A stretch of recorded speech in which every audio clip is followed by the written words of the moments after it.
Party's going on. My name's Roy. You say boy or Roy? Welcome to Stories from the Vault. You can take the boy out of Fort Walton Beach, but you can't take Fort Walton Beach out of the boy. Hosted by Sean Murphy. This is my chicken. All the eggs you want, baby. Sure, he was out of his mind. This is still sketchy as fuck. Let's just go.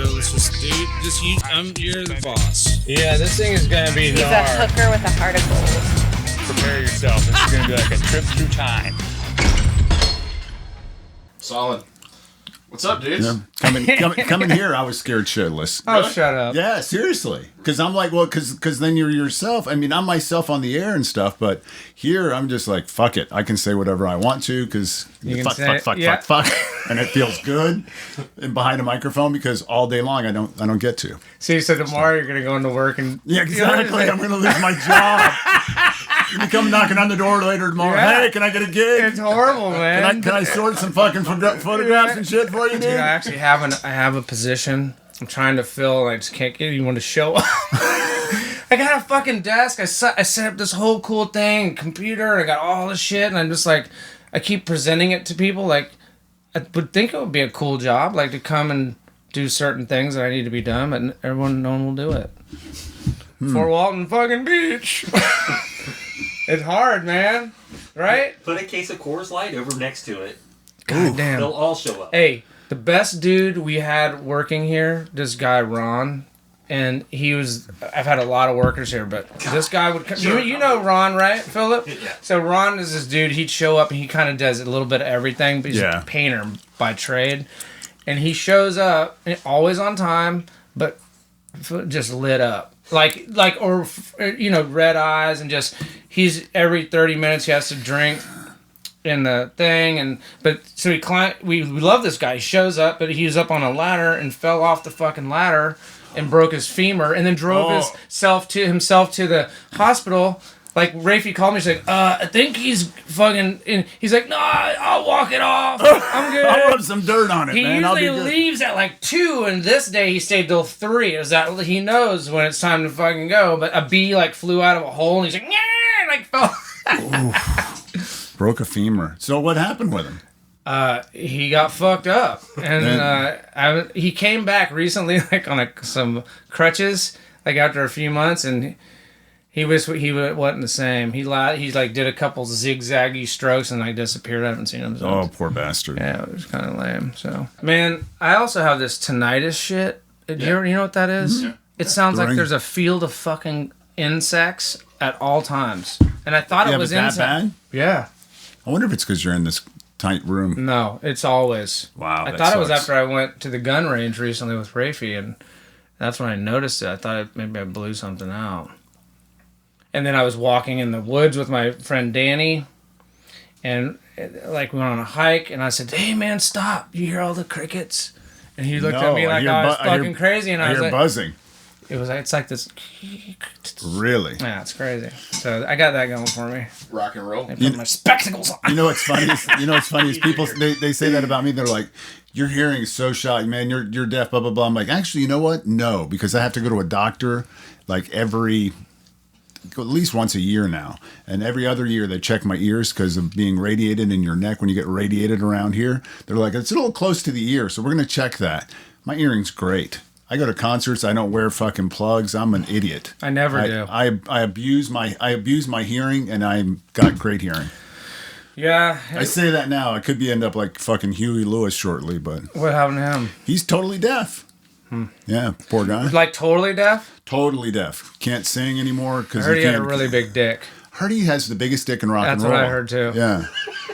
How do we know these things? I don't know where I heard it, but seriously, I heard Billy Joe Armstrong has the smallest. Really? And I heard now this is just shit I read about in radio, and Huey Lewis has the biggest.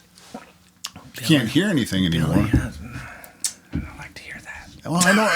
That's it. And I know you know him. I don't like to hear that. I know you know him, but that's what I've heard. And listen, as an Irish guy, I don't feel so bad for him. You know?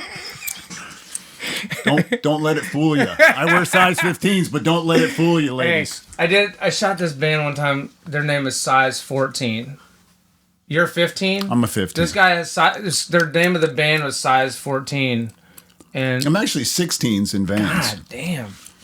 But I'm Irish. Yeah, man. But that guy was from Florida too. Man, there's so many. I was trying to think today, like all. And by the way, we got Woofy Ramone here, legendary DJ from. Oh boy. I don't know where he's from, New York, but then he came down to Florida for some fucking reason. I think for strippers or something. Actually, you know what? I left New York when I was about 10 years old. We moved to Atlanta for 2 years. Then my parents drugged me out to Oklahoma. And I was like, there's cows. I'm riding the school bus to middle school and there's fucking cows everywhere. I'm like, I'm not staying here. Wasn't staying here. Then I had an incident in Dallas, Texas that involved a girl, a champagne bucket, and a Sunday morning. And I really needed a lifestyle change. And I decided, well, I need to go move to Florida to get away from drugs. And they follow you though. That's what. Hey, that's the thing I learned. You can Sean can run, but Sean knows where Sean's at. Drugs are everywhere. Sean finds Sean. And Sean knows who's got the drugs. You know what I mean? Yeah. Old Sean. But new Sean? New Sean? He still knows where the drugs are at, but he doesn't do the drugs. He just stays away from them. Stays away from the drugs. As a matter of fact, I said last time, if I really wanted drugs, all I got to do is open my back window and go, hey! You know, a little help. And the shit would drop right down out of that second floor. I mean, I could probably drop a shit right into a crack pipe, hit it. I don't think it's that bad. It's not that bad. Don't believe the hype. Hey, I sat in my car in a conference call the other day, like right on the edge of the building, and I was facing that, and I counted 20 or 21 people knock on that door right there within like a 40-minute period. It's like Baltimore. And they would knock, and then they would do something, and they'd look down, they'd see my ass in the black truck, they're like, "Arr!" Hey, wait, it's the man. Oh, no, it's just Sean. It's all right. He's good. So I want to look through some of these pictures, man. Oh, yeah? I just want to look at some of this stuff. So rock stars, I've played them all throughout my life, throughout my career, what's it like to photograph them? What's it like to, to be there while you're making art? I'm a promotion whore. That's all. They come to me to promote their record. Everything's done. They come to me to promote their record. You are part of it. Yeah, I mean, man, it's all. I think we talked about this before. I mean, some are very like, there's no. You leave not feeling anything. You show up and it's just four dudes, and nothing cool really happens. Yeah, and it's forgettable. And then there's no emotion. There's attached. no connection with me. Now there's plenty of great bands. My favorites, and I say it all the time. Weezer, obviously, I've been shooting them for 20 years now, and I'm shooting them again in a couple of weeks, and I'm super pumped. Like, I'm always excited. There's an emotional connection. It's an emotional connection to the guys, and they're my friends. They're not drug addicts. They don't do crazy shit, but they're awesome, and they're super fun, and they're talented and loyal, and it's really nice. And then, there's Maynard from Tool, obviously. He's one of my other favorites because he has so many different characters that he likes to do when he's in Pussifer or Perfect Circle or Tool or what have you. But it gets the creative juices flowing. It's got to be like the same thing for me when I'm doing a meet and greet with a band. You can connect, you can talk, you can get into things, you connect, whether it's emotionally or technically or whatever you're talking about. And then there's the ones that's like, hi, turn, smile. Okay, picture taken, cool, goodbye. Move. Yeah. Some of them are just assholes. And like I have a hit list. Maybe I shouldn't say who those are. But I wouldn't say it if I were you. For future work purposes. Not a hit list. And the cool thing is, I don't shoot so much music anymore. There's a few. It pops up. I got an email today from a magazine in New York that wanted to do something. But it happens. But it's not like when it was in LA. Like all of this stuff is 1989 to 2005. Because it's pre-digital. Yeah. And then really, there was a handful of folks after that, but this is the primary time zone. So we talk about artists and how you've dealt with them throughout the years. Have you noticed like some of them? Because I've noticed this. You've got some guys, some artists who have done really well. You've met them on their way up, and on their way up, they were complete assholes. Then all of a sudden, they're grinding on that same record that they had out in 1996, and it's 2020, and they're out touring. They seem to be a little nicer, a little more receptive. Give me an example. Tell me somebody. I'll tell you what. Fuck it, dude. Here's the thing. I'll tell you, Kevin from Candlebox met somebody I know. Candle who? Met somebody I know back in the day. Was an asshole towards him.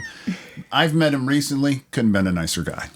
And give me your cell phone. Let's stay in touch. Nice guy. You want to get weird? That kind of shit. No, I don't know about. Let's get weird. We're not going to get all back in the trailer and beers and coke, but that's Andy Dick's story. I didn't say it. You Sorry, said it. Andy. So, but I mean, have you noticed that, or are you that guy? Man, that was cold. I'm just saying. Are you feeling it? He hit you with that shit was cold. That Buddhist monk shit. I don't know. I don't think I ever was. People have said I was an asshole back in the day. You know what? I'm like, no, I don't know if I was on my, if I was on my way up. I mean, I really haven't done anything. I'm on no trajectory. I'm more kind of like this. 25 years of talking shit for a living. But yeah, that was me too. One of my best friends, Travis Shin, who he'll be on here in a couple episodes, but he was my first assistant for many years, and now he's arguably one of the best top music photographers. Still, dude's insane. Like, he's the master. Yeah, shoots all the metal and the rap art. I mean, he's insane. Anyway, when there was a point when I was in my addiction, and I was really busy, and I was making tons of money, and it was so easy. The money just was like handed to me. I had a studio, I had a lot of people working. I would just show up, disrespect everybody, show up to the sets drunk or high, or and just was kind of a dick. And I thought it would never end. Well, it fucking ended, a couple times. And he told me one day, I think we were at the airport, he was carrying me off a plane, or it was the next day or something. He's like, you ungrateful motherfucker. He goes, I would kill for what you have. And that kind of hit. That was what I needed to hear at the time. But I remember. How old were you when that happened? Were you young? 30, early 30s. Okay. Mm-hmm. So relatively young, but not young. You can't blame it. You can't blame that on youth. You kind of blame it on yourself. You have to take responsibility for it. And in the 20s, I just thought I was the best, or I thought I had talent, and I just was really hungry, and I was in that hunger stage. I don't know that I had a big ego, or I definitely was never a dick. I don't think I was ever ego, or I was ever a dick about what I had. I just think in my 20s, I just didn't think I thought the end was coming sooner than it did. Mm-hmm. Like for me, turning 28 was like, holy shit, there's a lot more ride left in this thing. There's a lot more to do. 28, dude, I hadn't even gotten fucking started. I think I was 26 when I had to move to LA. I was a young bloomer. I was. Really? Yeah, I started young. Fuck, 28. I was still driving a $100 car. We're broke as shit. Shooting porn in the valley, like with shooting music, free music shoots, but there was not that possible. I never thought there was going to be that jump to like making a lot of money, because in the music industry, even at its finest point, the biggest job was not even that big. And I think I got my first camera when I was 30. My first good camera, really? 30. But I was shooting every day since I was 20. I just rented them every day. I borrowed them. Wow. I was that poor. So, okay, let's get to it. I want to see some of this. Okay. Show me somebody. Show you? I'm looking at Weezer right here. Okay. I want to see Weezer.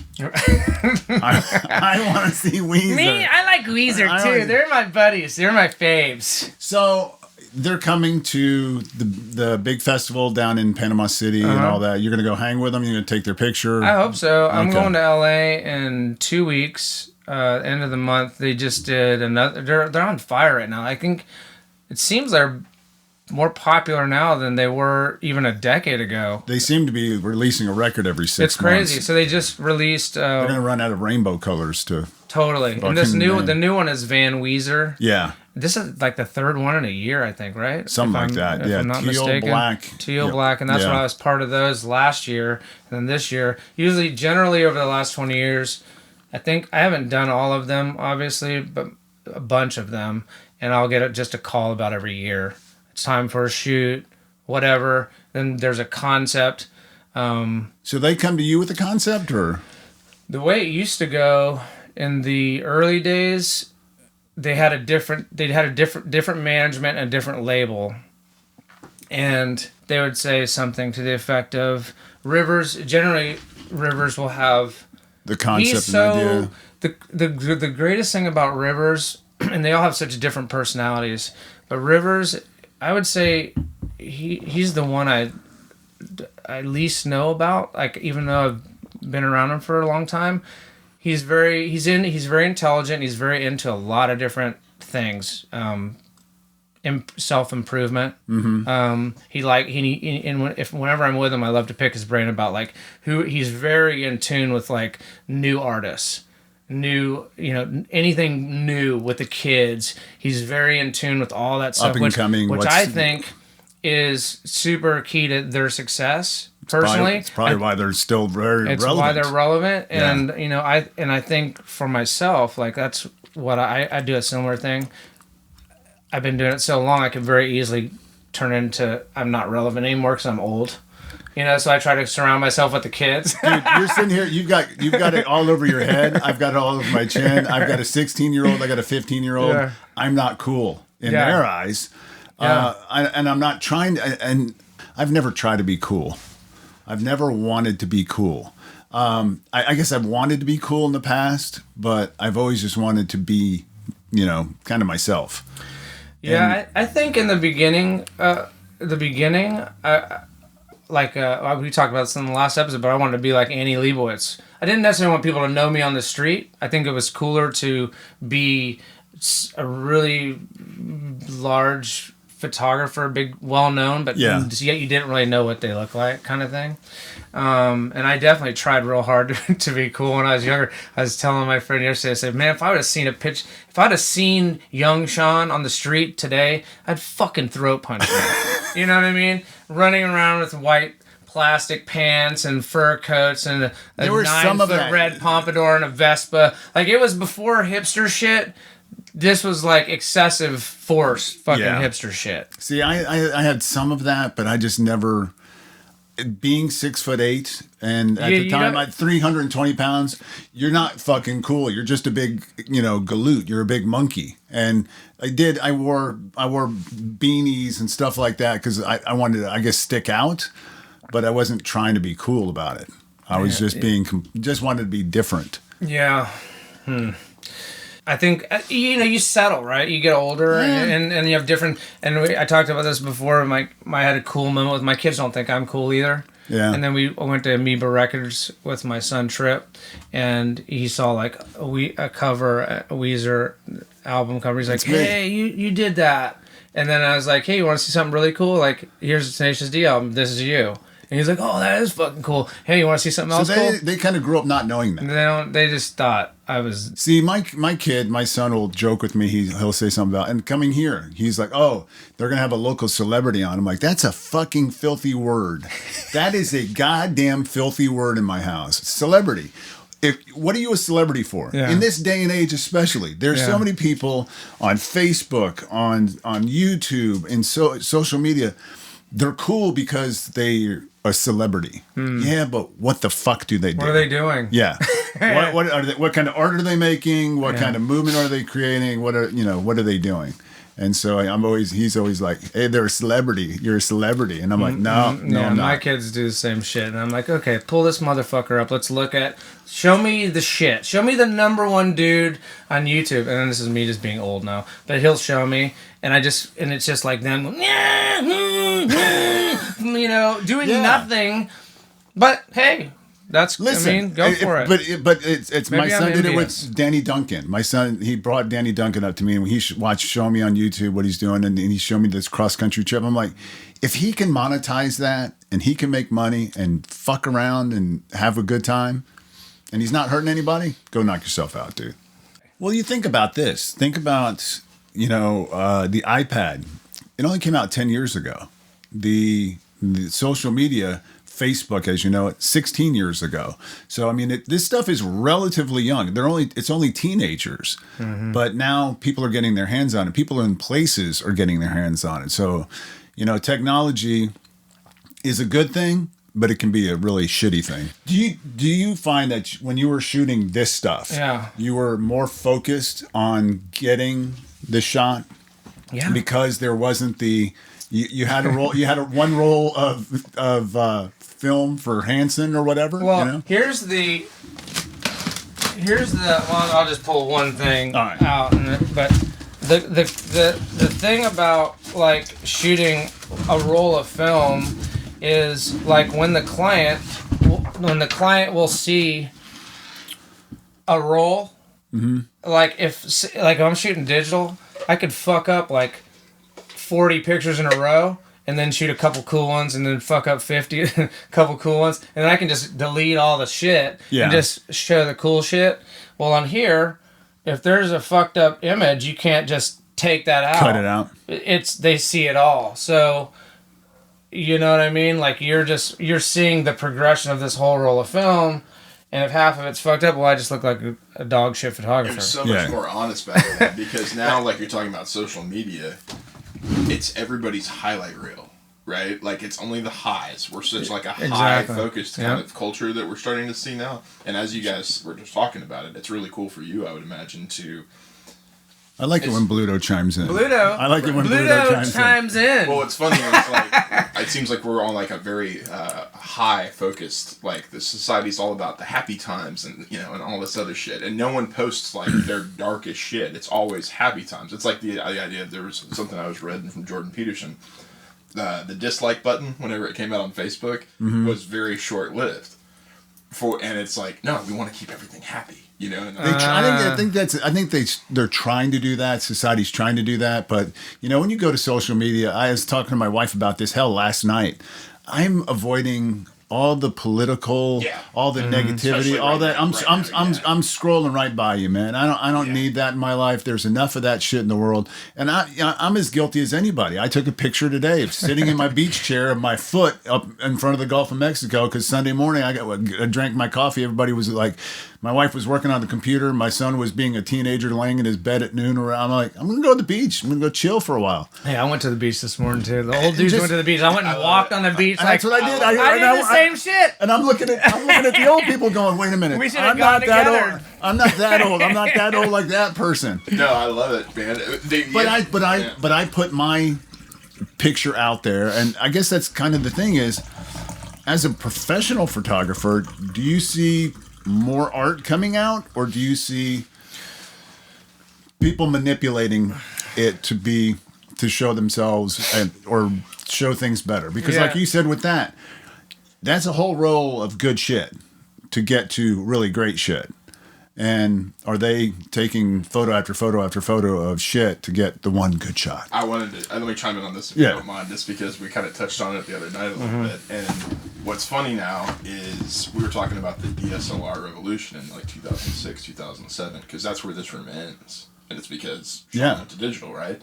And now anybody with a DSLR can fire blast 1,000 shots. Sure. If they get one and put the right filter on it and everything's easy. Well, Sean grew up doing that shit in a manual. Yeah. Where he has a much deeper like foundation understanding for photography. And so it's like, we kind of to add to his question, how do you feel like are you like, man, fuck that motherfucker, or is it more does it make you better because there's so much any more talented for somebody to sit on their new phone that's got 3 lenses, taking a badass picture and manipulating it in the settings, or is it? Well, I think if you're, talent is talent, right? Like there's some kids that are in my universe right now they're like, I'll get an email every couple 3 days. Some kid 17, 18, 19 years old wanting to intern possibly, or they'll call and ask for some advice, or they'll come to the studio. And I gotta be honest, man, some of them are really fucking good. Like, I look at their shit and I'm like, God So damn. do you think the world's larger for them, or the opportunities are better for them? I don't know, because I think, I think that there's so many of us now, and and a lot of my friends work at ad agencies, and so I feel I can ask them, candid questions. I'll say, hey, how do you find? I mean, if a job comes out, like say for, I don't know, whatever, Quaker Oats, whatever. Oh, we need a photographer. Somebody at the ad agency goes, here's 5 photographers. Look at them, and then they'll whittle that down to 3, and then 3 people will do a bid for the job, and 1 person will ultimately get the job. How do you find those fucking 5? And so I say, how do you find those people? They go, I don't know. I really don't fucking know. Wow. Like, some of them will say, well, somebody's promo card came across the desk yesterday, and it just happened to have the same Jenny, kind the of assistant to the whatever. vice president it's of so the weird. whore. So you're really just kind of, and it used to be, there's a lot of portfolios right behind your head, and those are all books that we would, So if you pull one of those out, those are. So I print those in my studio, and then those would get sent to someone. Would call and say, hey, we need Sean's books, and they would get FedExed, and then they would look at books and make decisions, and so that's how you bid jobs, and those are the books that you were talking about. Right. So this is your promo reel.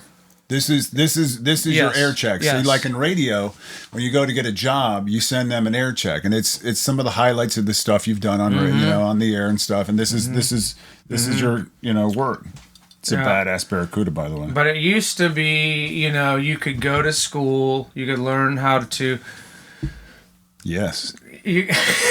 Why? Thank you. You could learn how to do some shit, and then you could get out of school, and you had a pretty good shot at getting a job. But now there's really no rules. There's people don't go to school. They don't. We'll put this away for now.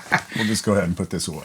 But I think we got off a little bit off topic. What I think about, and when I talk to, like, I have one kid right now, and he listens real well. Like, not my kid, I call him my foreson. He's one of my mentees, but this kid's obsessed, and so he actually will read the history of photography, because I'll explain, not to sound like an old fucker, but it's like, if you don't know where some shit came from, it's very hard to kind of. If you don't know where it came from, you don't know where. If you don't know history, you're bound to repeat the mistakes. Yeah. So in the old days, okay. So say Weezer called. Yeah. We need you. Say a magazine called, because that's a smaller job, and they say, we just need 2 shots of Weezer. We're gonna use it in our upcoming issue, and then immediately I'll go. Is it gonna be black and white or color film? Is it going to be 120 film or 35 millimeter film? Is it going to be like a high speed black and white or a 400? So there's all these decisions, and then when that's and then how am I going to expose it? Am I going to overexpose it and underdevelop it, or underexpose it and push more it? Science. It was like a lot of chemistry and science to the end of how it would look. I could do a 70s if I wanted a 70s effect, then I would take this 400 speed film and I would. Overexpose it by 2 stops. You'd have to grow your bush out. Then I would really grow the bush, okay. and then I underdevelop it, and then I was like, okay, then what fucking paper am I going to print it on? Because there's all these different papers. So it's the science that you've got to get down. So before anything happened, you had to, in your mind, you're like, there's fucking 20 steps to the end deal, and so you had to make all these decisions in your mind, and now it's just like, and then. Filter. You don't really know what the fuck, and blah. There's no, So that would be my only gripe, is like knowing kind of. It's like this. It's like you either shot slide film, which I hated because it had no vibe to it. It was so clean, and you couldn't manipulate it. However you got it out of the process, that was it. That's done. what you got. That was it. It was done. And then they would, they would print. They would use this for their. They would print with this. Just be, whatever this looked like is what it looked like. That's what you got. There was no going in the dark room and fucking with it.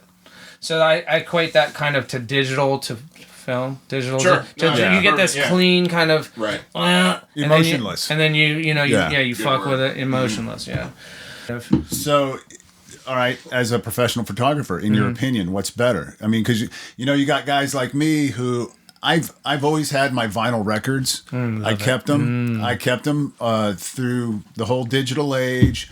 When Columbia House, I have my original. Remember that scam? Shit, man, my 16 records for a penny. What was that scam that you could do? You could get like 16 albums for like a penny. Yeah, and you'd but just then, mail them to someone else's house then or some you shit. were their whore for the next 3 years of your life, and then you ended up in debt to them, and they sent guys named Guido after your ass, and broken noses came out of it, and that was fun, man. I like that. But okay. I still think there's a warm sound to that, and people are like, "Oh, it's just a fucking hipster thing." Things are trying to be there's something physical about it because you get up, you take the record out, you put the record on, you put the needle on, you go, you feel a little glimpse of success when you hit it, and it doesn't skip on to the first 3 notes. Yeah.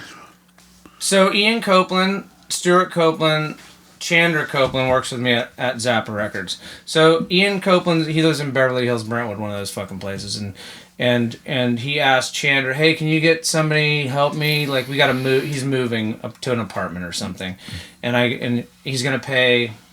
Fuck, I don't remember what he paid. Not a lot. 10, 15, 20 bucks an hour, whatever the thing was. I had this old Volkswagen Squareback. I said, yeah, I'll fucking go because I was like, this is cool. Like Ian Copeland, IRS Records. Personally, all my favorite bands from the 80s, Wall of Voodoo, Let's Active, Alien Sex Fiend, all IRS Records. Like that was my fucking jam. So I go to his house, I walk in, and there's just fucking albums everywhere. And I'm just like, holy shit. And half of them aren't even fucking open. Like they're still, and then a lot of them have just white. They're just white. Promo cuts. The promo cuts. I got them all over my walls out here. Fashion, Let's Active. I think there's one that says fucking Janis Joplin. They're just white things. Hey, to Ian, blah, blah, blah. Thanks for listening. The Fall. All the cool shit. So I go, fuck. So I'm like, bah, bah, bah, bah. He goes, they go, yeah, you can have whatever you want for $1 each. And I'm like, I made $50 the day. And I'm like, 50 albums. And, that's only like this many out of like 1,000. And I'm like, I took the 50 and I went home. I'm just like, oh God. And then the next day, I'm like, probably like hungover in my little valley cottage. Like open the door and there's a delivery guy left they gave me all the albums. Wow. So that's where that came from? Yep. Did you make $50? No, you just made the albums. I made the albums. Hey, I think you're ahead of the deal. Stuart and fucking Ian Copeland? Are you kidding me? It's crazy. Stuart Copeland. Okay, Neil Peart just passed. Yes. Okay, you got Neil Peart, you got Stuart Copeland. Let's throw John Which Bonham. one did you have sex with? Stuart Copeland. Every little thing she does is magic when he's wearing those little white shorts and they're like in Jamaica. That shit was tight. I was going to say, I just think he's more emotional. He is in his hair and I his think nice Neil would have been legs. more clinical. And I like a little, physically. I mean, he had the old school, the English style. Yeah, playing jazz. There's jazz something like sticks. Yeah, you look proper. You know, there was something about that. No. All right. John Bonham, Neil Peart, Stuart Copeland. Who you banging? Stuart Copeland. See, I'm thinking John Hands Bonham down. just for the weird. He had really tan legs and wore really short shorts and that blonde hair. He looked really nice. John Bonham sober or fucked up? Because he was fucked up. He's so strong. Things could get reckless. You know what's funny? It doesn't take you long to go gay. You said it earlier. You went gay pretty. I mean, Nothing. Not that there's. I'm super. No judgment here, man. We're just in a closet. By ourselves. Are we? Really? This is kind of some fog. We are in a closet. A foggy closet. I would be referred to as a bear, I think. Yeah. Here's what I'm a power bottom. You're a bear. Here's what I don't like. I'm a woofy. Yeah. I'm a fucking woofy. This is what I don't like about the internet. He's a rough trade. You're a bear, and I'm a power bottom. If you look up woofy, Philip, there's a niche that I don't even know what the fuck. He's like some kind of weird underground lumberjack. You're a woofy. A woodsman or you're a woofy. It's a term on the internet for big, burly gay men. Trent Reznor, back to that. Trent Reznor making music with computers. Do you think that everything's kind of making that secular move because music is starting to come back around to making music with instruments again? Not, pop music is still always going to be, manufacture. Real, if you want to call it alternative, you want to call it rock, whatever you want to call it, is being made with instruments. People playing instruments, recording live. Mm-hmm. Do you see that happening, crossing into photography? We kind of covered that earlier. Yeah, I think so. I'm hearing a lot of people are shooting film on job. I mean, it's very like this hip thing to do now. Again, I'm like, well, you could just fucking put a preset on it and then be way more efficient. Why the fuck are we, But yeah, for art, people are doing it. As a matter of fact, I heard some really cool, and I haven't researched to see this, but it's either France or somewhere in Europe that is, they're saying that they call it, it's two things. It's photography or digital imaging. And they don't consider digital imaging photography. So if you're doing like a gallery show or some bullshit, like it's film, it's fucking prints, real C prints, and there's none of this scanning and like Epson bullshit. No, that's I like digital imaging. Well, I like this. I like the separation. Yeah, me too. Yeah. So this is the purpose, though. Yeah, we talk about. It's stories from the fucking vault, so we told some fucking stories. What is that? Okay, so he is pointing to a little pudgy, redheaded kid on a shag carpet playing with a car racetrack. A racetrack. I know one of the coolest fucking Christmas presents I ever got. We're old and hey, you know what this was? This was actually a pretty cool story. So this was a job for Infinity Cars, and it was around early 2000s, 2004-ish, I think. And the concept was to follow a kid from through the ages, from when he was a little tiny kid, like a 2-year-old, to a man who could buy an Infinity. Yep. Yeah. And so this is a fun job because what we did is I got to recreate different decades. So it was like kind of every decade, and so that was the 70s. And then we went to the 80s, like he had a different haircut and shit. And when he was a little kid, it was like the 60s. So really kind of the same as it'd be our age. So it was really cool for me because I fucking know the 70s. I know the fucking 80s. You know what I mean? It was really cool. So that shot, we rented a house in this neighborhood near LAX, and it's known for 70s style, like big, ranch style houses, and many of them wood paneling. It was unusual. It was primarily an African American neighborhood. All the houses were 70s, big houses. I used to shoot for this magazine, Rap Pages, RAP Pages, and we shot a lot of kind of like rap musicians. That we shot up there a lot. But it was cool because you could go into a house that looked literally like it was out of the 70s, shag carpet, wood paneling, cool, light fixtures. So we rented this house and we got the little redheaded kid, and this is actually perfect because remember when I just dressed him in orange the orange shag carpet. And there was the moment which we'll put on Facebook, the final image with I have a the ad with the series of images. Okay. It's pretty cool. But what I was just talking about with this 400 speed film, how to make it look retro, like I think I mentioned that, didn't I? Yeah. So basically I had to go for that image. I had to learn. I was like, how do we make this look like it's from the 70s? So, because don't you think the 70s all looked glowing? It looked warm. Magenta or green. Like it either had a magenta, like an pink, avocado. Mm-hmm. Yeah. To it. In low contrast, and like it was warm or this fucked up kind of magenta. So I was like, God, how do we do that? So through a series of tests. I remember doing tests with a lot of film and like exposing them differently and then developing them differently. And the formula that I came up with was 400 speed film, and I would overexpose it by 2 stops. So adding a lot of light onto it, making a thick, dense negative, and then underexposing it so shorter amount of time in the development, and it made this really low contrast, flat image, almost like looking at the cinema settings on a camera, right? So it was just flat. And then I would print it on this portrait paper, so you get this really cool 70s, and I'd add a little magenta to it, and it looked like, something your mom took in the 70s. It's pretty cool. It totally does. Yeah. Yeah. It looks like a house that we moved into in Atlanta, Georgia in 1978. Mm-hmm. So that was an amazing job, and I think it won awards. That one did, and it was it was really good. It was a really great job. And do you feel lucky? You're fucking double dipping. I am. Give me more coffee. Do I feel lucky? George, yeah. Do you feel? Do you feel like you've gotten away with it? Yeah. I mean, because doing what I do for a living, I've never had a job. I'm a grown man.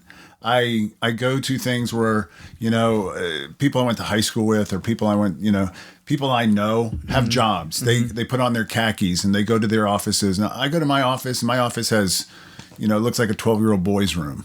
And, go on. And we're going back. See, it's like that. It goes right away. Yeah, They can quickly go. And but this is what I wear to work. Yeah. I go to work in a $5 T-shirt from the corner market and a pair of Levi's, and I don't labor. I don't shovel. I don't work.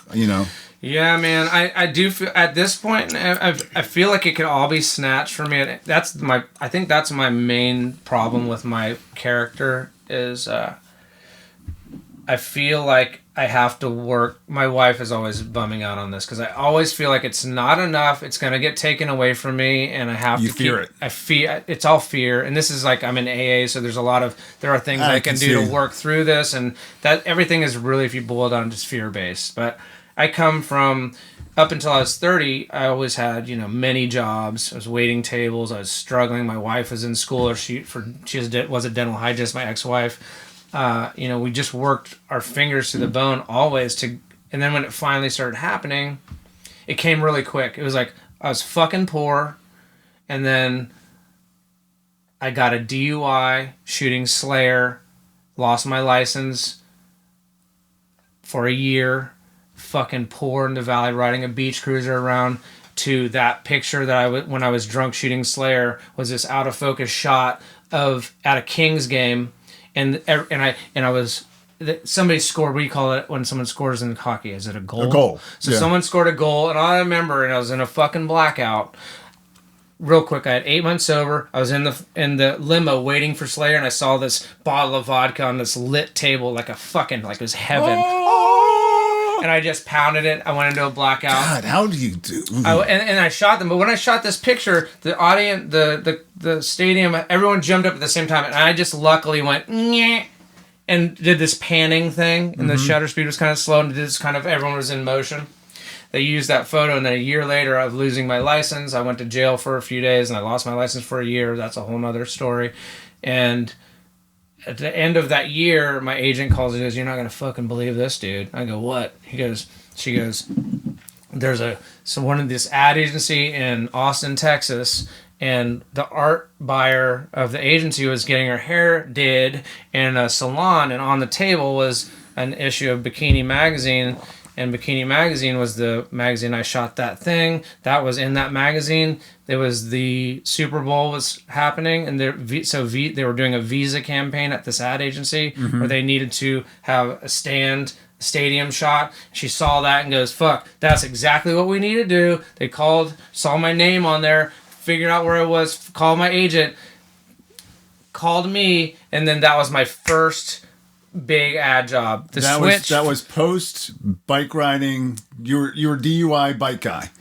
You're the DUI cyclist. It was right at the end of the year. Okay. So I got that job, and that was the pinnacle, the shift. The switch.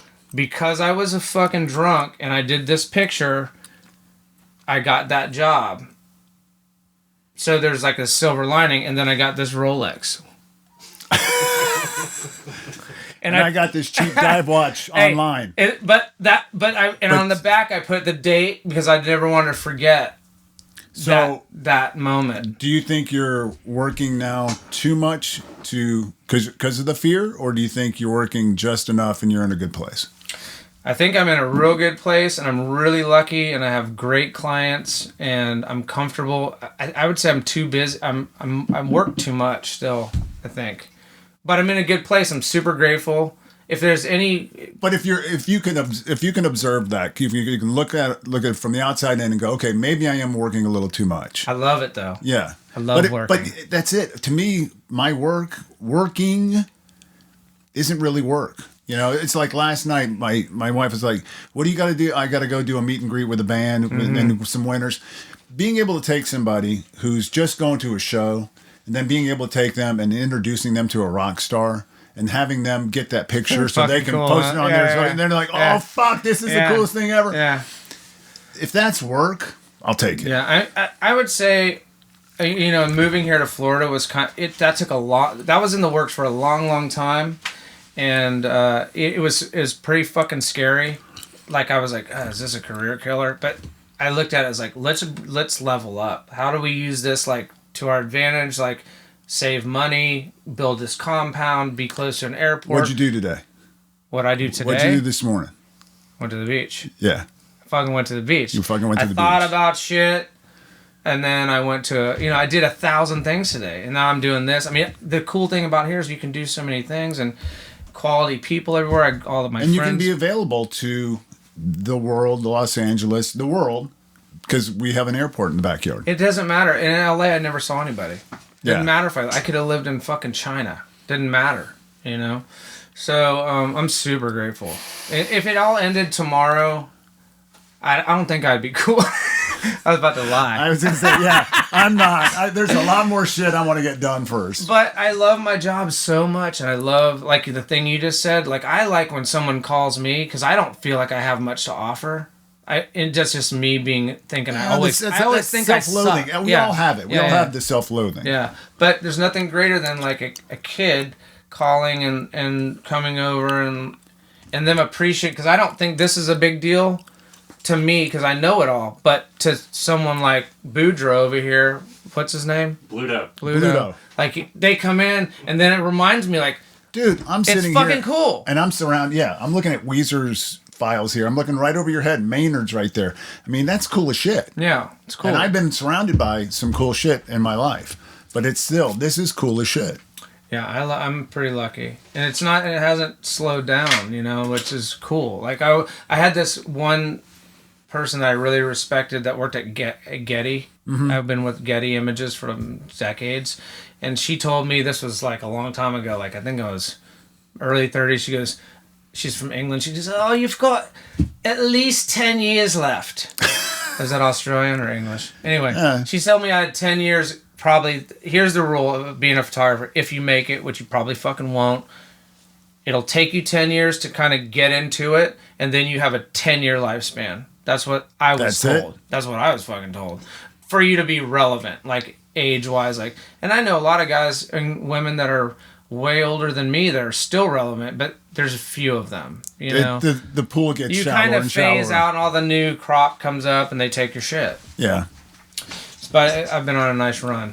It's been good. I'm going to hump this donkey for all she's worth. Yeah, that's the way I look at it. I'm not going to, people go, what are you going to do? I'm like, and I've said this time and again, my wife and my kids are like, God damn, he says it all the fucking time.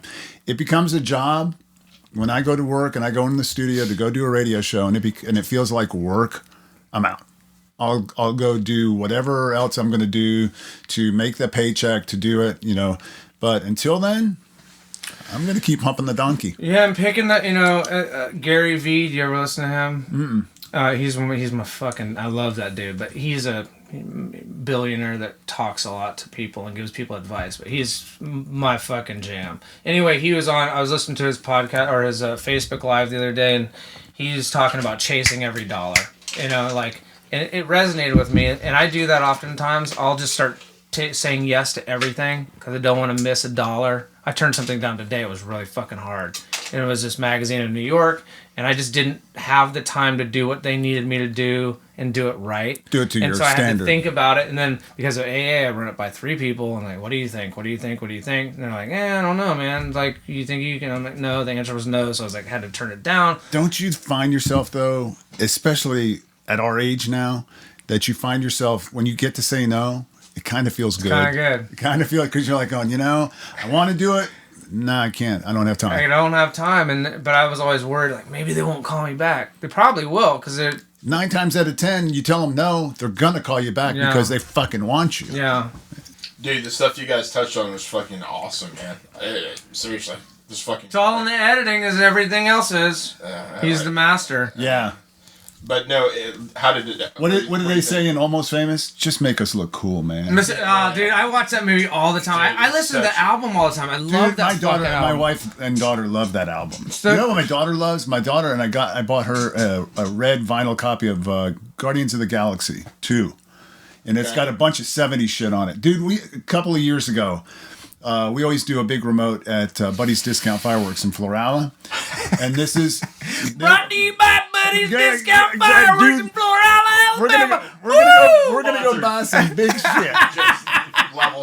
Bam! I'm like, God damn it. I gotta So we get in the car and she's all fucking pensive teenager. And it's a fucking hour drive up there, an hour drive back. Yeah.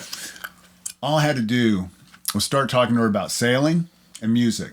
Boom, phone comes out, fucking Elton John, Tiny Dancer. I'm like, what the fuck? And she starts ripping through all this shit on her phone. I'm like, oh, God damn, I think I'm done it. I think I'm successfully raising a person. Yeah. I think I'm successfully bringing up another human being. Dude. And then she was cool as shit. The rest of the time we got up there, we spent fucking way too much money to blow up shit. Yeah. You know? Of course. And then on the whole way back, we stopped, we got fucking lunch, and we're sitting at someplace on the reservation eating fucking Subway sandwiches, talking about God knows what, and listening to some cool ass music. That's what it's all about, man. Yeah, your kids. That must. Your kids must. You've been so being in at that radio. How long have you been at that spot? I've 27 years. At 99 at the same spot. 92. I mean the same radio station. Exact same radio for station. 20 fucking. So they must have seen 92. so much cool shit. Like over the years, the amount of concerts and people they probably met. They didn't meet a ton, but like Trey's first rock concert was Foo Fighters in Atlanta.